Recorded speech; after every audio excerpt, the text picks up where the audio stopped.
The U.S. Iran tension relationship between the United States and Iran is not simply a diplomatic rivalry. It is a story of intervention, revolution, distrust, proxy conflicts, economic warfare, nuclear brinkmanship, and regional power struggles that have shaped the Middle East for more than 70 years.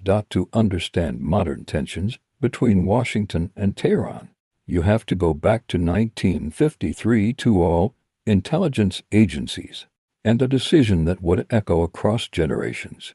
The 1953 coup, the beginning of distrust in the early 1950s. Iran was a constitutional monarchy led by Shah Mohammad Reza Pahlavi, but real political power was increasingly shifting toward an elected prime minister, Mohammad Mossadegh. Mossadegh was nationalist, charismatic, and deeply popular. His defining act was the nationalization of Iran's oil industry in 1951. At the time, British companies controlled Iranian oil through the Anglo-Iranian Oil Company, later BP. Iran received only a fraction of the profits. Nationalization was seen inside Iran as economic justice. To Britain, it was theft. To the United States, it was complicated. Initially, the U.S. viewed Mossadegh with caution, but not hostility. However, the Cold War was intensifying. American policymakers feared that instability in Iran could open the door for Soviet influence. Iran bordered the USSR. The possibility of communist expansion terrified Washington. In 1953, the CIA, working with British intelligence MI6, launched Operation Ajax. The operation orchestrated protests, leveraged political pressure, and supported elements within the Iranian military to remove Mossadegh from power. The coup succeeded. Mossadegh was arrested. The Shah, who had briefly fled the country, returned to rule with strengthened authority. From Washington's perspective, the operation protected Western access to oil and prevented Soviet expansion. From Iran's perspective, it was a foreign overthrow of a democratically elected leader. That perception never disappeared. The Shah's rule, modernization, and repression. After 1953, the Shah became a close ally of the United States. Iran was seen as a strategic pillar in the Middle East, a buffer against the Soviet Union, and a stabilizing force in the Persian Gulf. The U.S. provided military aid, economic assistance, and political backing. The Shah pursued rapid modernization through a program known as the White Revolution. It included land reforms, women's suffrage, industrial expansion, and Western-style development. On paper, Iran was modernizing. But beneath the surface, dissatisfaction grew. The Shah's regime was increasingly authoritarian. Political opposition was suppressed. The secret police, SAVAK, became notorious for surveillance, imprisonment, and torture. Religious leaders, leftists, intellectuals, and ordinary citizens resented the regime's repression and its perceived subservience to Western powers. Economic inequality widened. Oil wealth did not benefit everyone equally. By the late 1970s, protests were spreading. The alliance that Washington believed ensured stability was becoming the fuel for revolution. The 1979 Islamic Revolution, a total break in 1979. The Shah's regime collapsed. Ayatollah Ruhollah Khomeini, a Shiite cleric who had been exiled, returned to Iran to massive public support. The Islamic Revolution transformed Iran from a monarchy into an Islamic republic. The new government was explicitly anti-Western, particularly anti-American. The revolutionaries viewed the United States not as a partner but as the architect of decades of repression. The memory of the 1953 coup became foundational to revolutionary ideology. Then came the moment that permanently ruptured relations. In November 1979, Iranian students stormed the U.S. Embassy in Tehran and took 52 American diplomats hostage. The crisis lasted 444 days. The hostage crisis dominated U.S. media and humiliated the Carter administration. Diplomatic relations were severed in 1980. The United States imposed sanctions. Iran consolidated its revolutionary identity around resistance to American influence. From that point forward, distrust became institutionalized. The Iran-Iraq War and strategic realignment shortly after the revolution. Iraq invaded Iran in 1980, launching a brutal 8-year war. The United States did not directly fight Iran, but it supported Iraq under Saddam Hussein, providing intelligence and indirect assistance for Iran. This reinforced the belief that Washington sought to weaken or overthrow the Islamic Republic. The war devastated Iran's economy and infrastructure but solidified the regime's internal control. Meanwhile, U.S.-Iran relations grew more complex. The 1980s also saw the Iran-Contra scandal, in which U.S. officials secretly facilitated arms sales to Iran despite public hostility.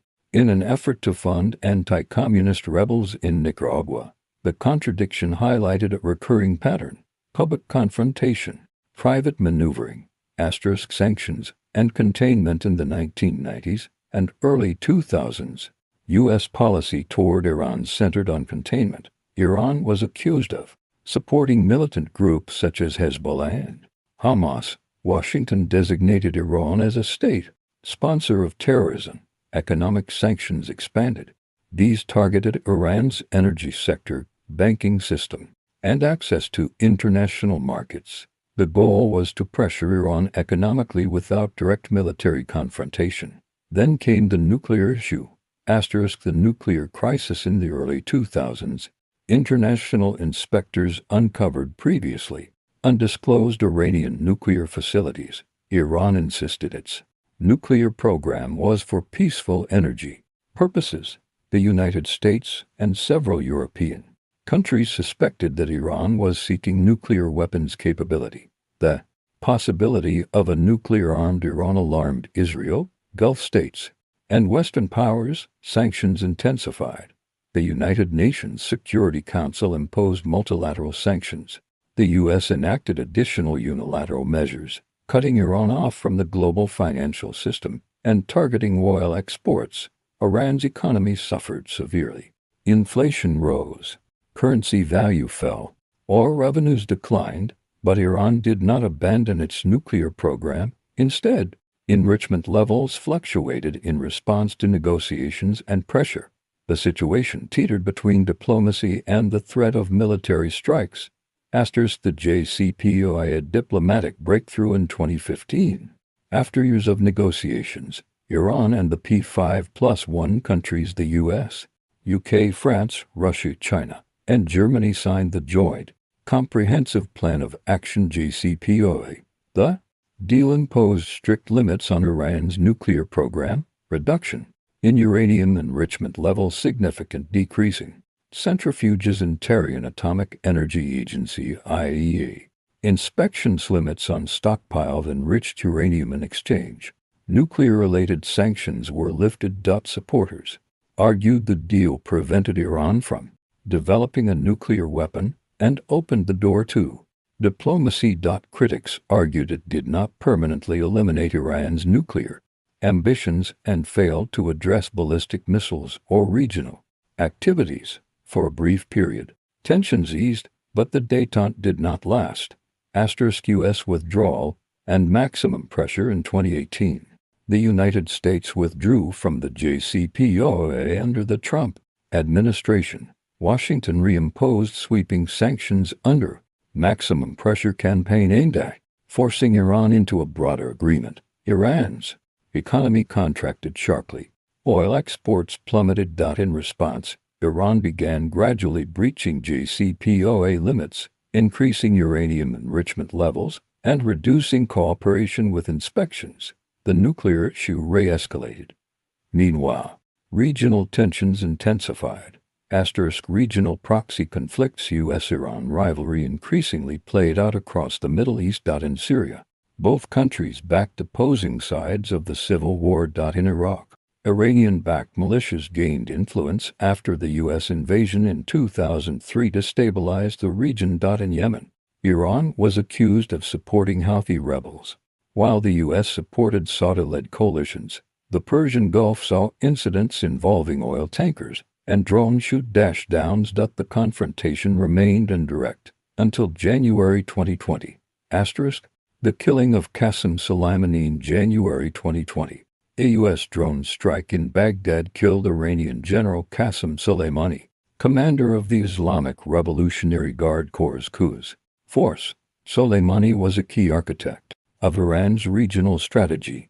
The strike marked a dramatic escalation. The U.S. justified the action as self-defense against imminent threats. Iran condemned it as an act of aggression and retaliated with missile strikes on U.S. bases in Iraq. For days, the world feared open war. But full-scale conflict was avoided. Still, the event deepened hostility.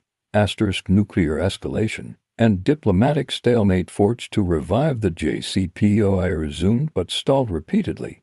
Iran advanced its nuclear capabilities beyond previous limits, enriching uranium to higher levels and expanding its stockpile. The U.S. maintained sanctions. Trust between the two sides was severely eroded. Iran argued that Washington's withdrawal from the deal proved U.S. commitments could not be trusted. Washington argued Iran's regional behavior and nuclear advancements justified continued pressure. Diplomacy became fragile and uncertain. Asterisk. Recent regional tensions in recent years. Tensions have been further shaped by broader Middle East conflicts. The Israel-Iran rivalry intensified, with shadow conflicts including cyber operations, targeted strikes, and covert actions. Iran-backed groups in Iraq and Syria have launched attacks on U.S. military installations. The U.S. has responded with defensive strikes. Maritime security in the Persian Gulf remains volatile, with periodic seizures of vessels and military posturing. The nuclear issue continues to hover in the background, a constant pressure point. Why the tensions persist? Several structural factors sustain U.S.-Iran tensions. Historical memory. The 1953 coup remains a powerful symbol in Iranian political discourse. Ideological conflict. Iran's revolutionary identity includes opposition to U.S. influence. Regional power competition. Both nations seek influence across the Middle East. Nuclear proliferation concerns. The possibility of weaponization remains a central issue. Sanctions and economic warfare. Sanctions entrench hostility while limiting diplomatic flexibility. Domestic politics. Hardline factions on both sides often resist compromise. The human dimension. Beyond governments and geopolitics, ordinary people bear consequences. Sanctions affect Iranian civilians through inflation and restricted access to goods. American service members face deployment risks. Families separated by diplomatic barriers struggle with visa limitations. The relationship is not abstract. It is personal for millions. The strategic reality. Neither country appears eager for full-scale war. The cost would be enormous, economically, militarily, and politically. Instead, the relationship operates in a gray zone. Sanctions, cyber operations, proxy conflicts, diplomatic pauses, and periodic escalations. It is confrontation without formal war, but it is not peace. Conclusion. A relationship defined by cycles. The story of U.S. Iran tensions is cyclical. Intervention led to revolution. Revolution led to sanctions. Sanctions led to nuclear brinkmanship. Diplomacy led to a deal. Withdrawal led to renewed escalation. Regional competition keeps the rivalry alive. The future remains uncertain. Will there be renewed negotiations? Will the nuclear issue escalate further? Will regional conflicts draw the two nations into direct confrontation? History suggests one thing clearly. The past is never fully past in U.S.-Iran relations.